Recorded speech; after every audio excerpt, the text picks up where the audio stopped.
All right, so I've got two of these vintage parts bins. I've got drawers for this thing, and they're just not in it at the moment.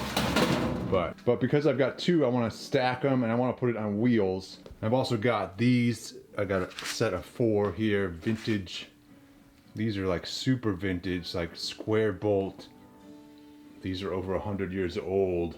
I want to use them on the bottom. They're giant and oversized compared to what I need here, but I've got them and I'm going to combine them with this thing. I also got a bunch of 1-inch angle iron, and this is going to be the basis of my frame. Get my chop saw out, get some measurements off this thing. All right, I've got all my pieces cut out. My edges are beveled or angled there so I can weld them together like that. Let's see if these are strong enough to do me any good.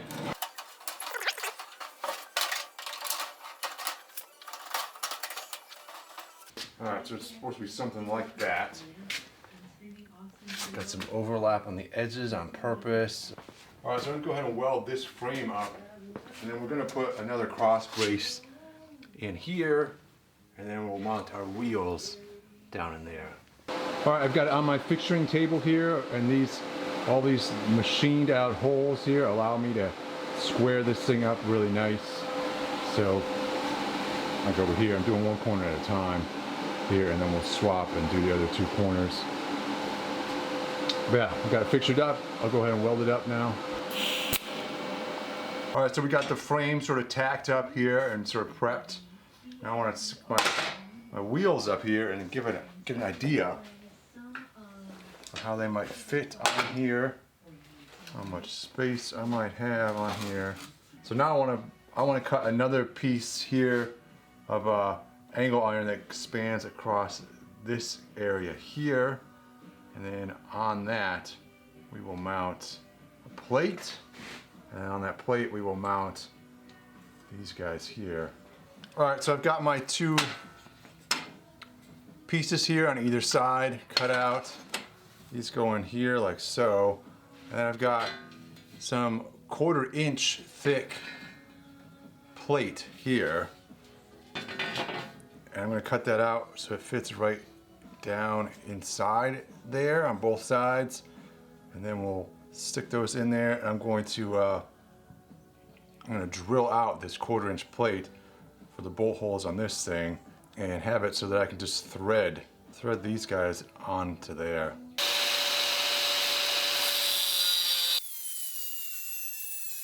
All right, with those cut out, we should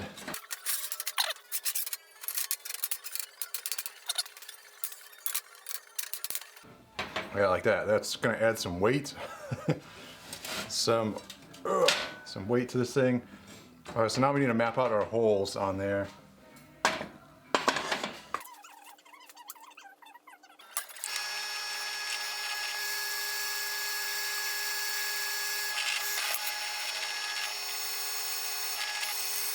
All right, I've cut my holes in here, drilled my holes in here. Now we've got to tap those, thread them up.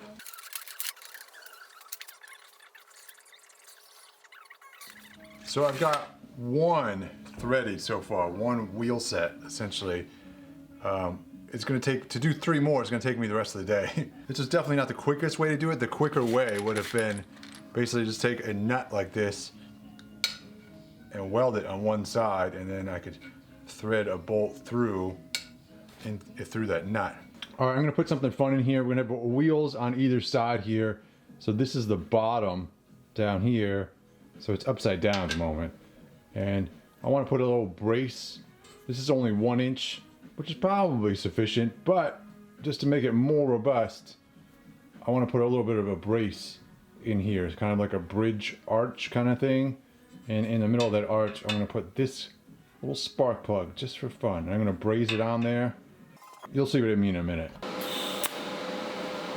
All right, so this is the general idea. We've got this structural beam, so to speak, going down here. And then we've got these other guys coming off, these support beams coming off the sides. And this is upside down, but if you can imagine a force pushing down on here, it would try and bow this beam, right? This thing would try and push up like that. That forcer is going to try and push this guy down, but it's going to have to pull. In order to push that down, it's going to have to stretch both of these guys on the side. That makes it harder to push that down, makes it harder to bow that beam. And so in theory, this is a structural reinforcement here. So there it is upright. I think now you can see better what I was trying to accomplish. With these guys, we'll see. I mean, as long as I don't kick this, because there's basically no support going that way, but it should be stronger going down this way, in theory. All right, so my next step is to test fit the shelves and stuff on there. All right, so something like that. That's about where that one will sit. It's pretty good there. All right, so this is how these are supposed to stack. All right, so now I need to add supports on the sides here. All right, I've got my uprights cut out here. They're gonna go on the sides. I've got the top part right here made up. I just mount these up right here. And then we'll set it on top of the other guy, the wheeled base. All right, I have got it tacked up. I'm gonna get it off of here because I think I'll have better ergonomics, access stuff if I have it on the floor. And then we'll weld it up down there.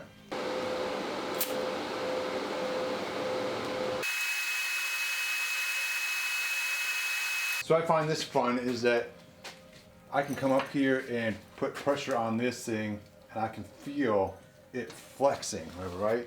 And so that is just a 1 inch, basically the only thing that's holding it up is this 1 inch strip on the side that is giving it all the strength this way. But 1 inch is not enough. But on the bottom we have the exact same 1 inch, but we put that extra brace enforcement on there. And I mean, I can stand on that, I can jump on it, and I don't feel it flexing. I have one more brace to put in across the top for another cabinet that goes up on top of there. And then, yeah, you can kind of see the little spark plug you got there. And I also added on, there is a square nut right there. We did the same sort of thing up here to help brace it.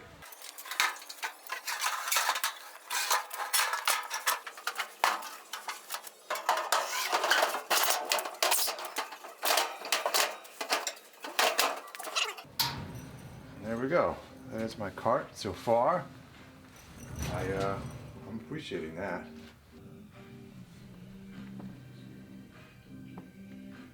All right, so I've got a bar to add in here on the top. I believe it's somewhere over in here. I've got a whole nother shelf unit to put on top here. Welding a couple more braces here.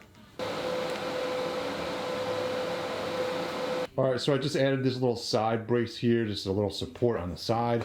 So when I'm putting the case on there, it doesn't slide off the side so easily.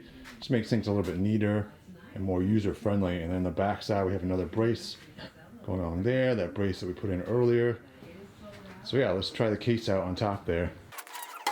Sweet, so yeah, that works pretty perfectly. That's pretty much exactly how I wanted it to line up on the front there. Perfectly. I'm gonna go ahead and sort of oil treat the stuff we just welded in there. Make sure this whole cart is sort of rust proofed.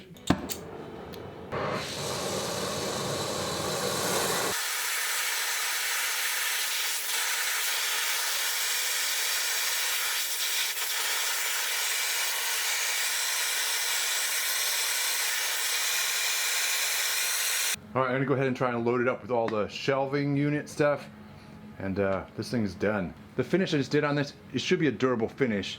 It's basically the same thing. It's like cast iron, when you're coating the cast iron with an oil and then cooking it on there, basically. It's the same concept. I'm not sure I would do this again. It does take a lot of time and you're using a lot of gas, acetylene gas and stuff to heat this up. And I'm not sure that's on the benefit worth it or not. Painting it would be pretty quick. But again, it's also like 19 degrees right now, and so painting is not even an option, so there is that. All right, so there it is. That's my cart for now. I've got vintage wheels on there. casters are like over 100 years old. I've got some cool little details on here, like the little square bolt there, the little spark plug there. In theory, both of those are structural components. In theory, they do something. And then on my little back bar right here, I've got the edges are nicely rounded over. And then of course the drawer systems in there, those are also vintage. They are a good 50 years old. So yeah, super cool. I'm super thrilled with this. I will at some point make some drawers that go on the left-hand side there to sort of fill in that gap.